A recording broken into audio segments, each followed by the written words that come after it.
Barry, would you like a cookie?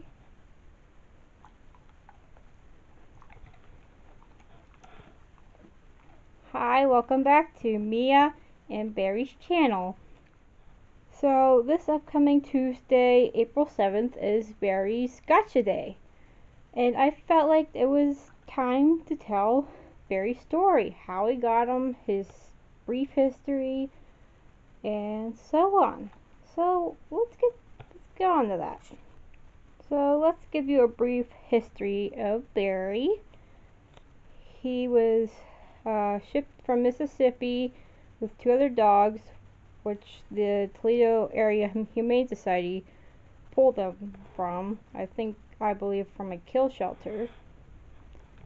Before that, he was dropped off at someone's home because I guess the previous owners didn't want anything to do with him. I guess they didn't really understand what it was like to have a dog. And it's kind of hard to tell, but I'm going to pull Barry's collar off just real quick.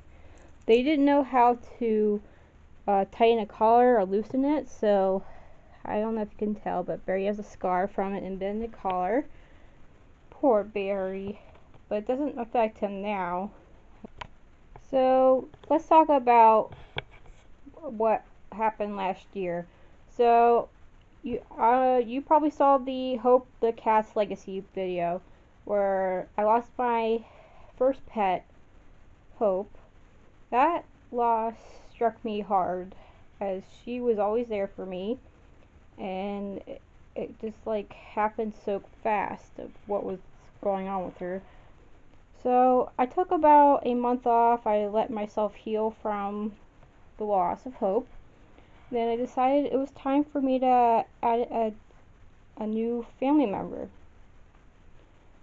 So before I considered going to my local shelter, I looked on Pet Finder for Yorkies. I actually wanted to rescue a Yorkie because I'm a dog groomer, and ever since I've been grooming, I just love Yorkies. So I looked at some, and twice they said, oh, he got adopted or he was on hold. So I decided to go to my local shelter after Emily convinced me, let's just go to the shelter. You don't know if you'll find your perfect dog that day or not. So we went on April 6th.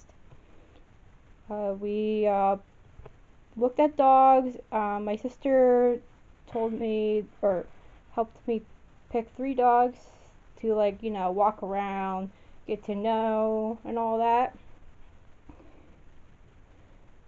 So we did. There was one little brown dog, like it looked like a puppy, but from the looks of it, it was probably a year old because it had some tartar spilled up in the teeth.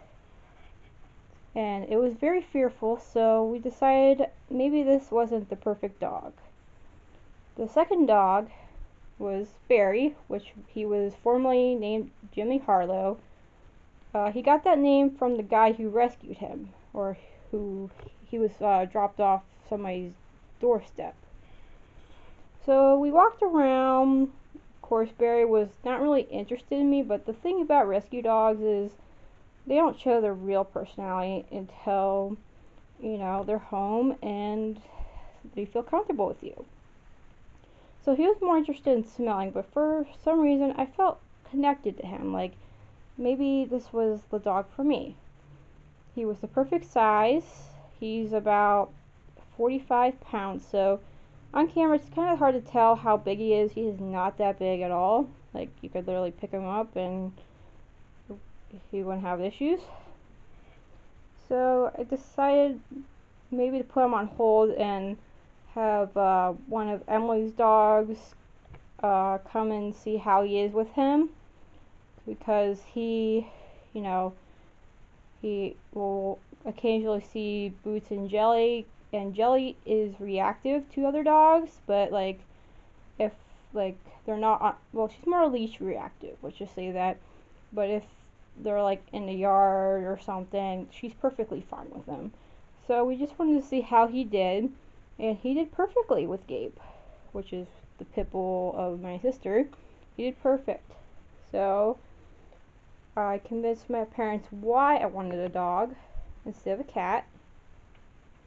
I wanted a dog because I wanted someone to get me going, exercise more, because I'm not exactly the best weight right now, so I wanted a dog who was active. Barry is definitely an active breed dog or mutt, because he always wants to go. He loves his squirrels. So we brought him home. He looked around in the yard, and he was just more focused on where he was than on me. So I just let him be, just let him get used to his surroundings. And then he started to warm up a little bit. He was starting to play with Jelly. There was another dog that came over. Her name's Olive.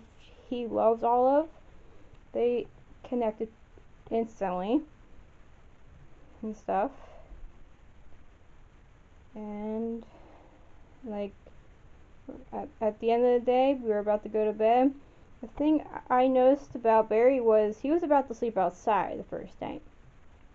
So I think his previous owner never let him be inside and enjoy a comfortable bed or anything. He was also fearful of kids, so I don't know if a kid hurt him or did something to him that he didn't like and he's scarred forever. And it's going to take a lot of time for him to say, hey, all people are okay. Not all people are bad. And now you're wondering why I named him Barry. From previous videos, I did mention it in the lightning bolt for dogs and the other video the other day of why he was named Barry. He is named after the Flash, Barry Allen. I actually wanted to name him Allen, but my mom wouldn't let me because they thought it was not a dog-like name, or it was weird. So I named him Barry Allen after the Flash. He does present that name very well because he gets these like zoomies. He gets like all amped up and he has to run. Right, Barry? Oh, Barry. He's a good boy. He's all tired. Well, thank you for watching. Please hit that subscribe button if you want to continue watching Mia and Barry on YouTube. Say bye!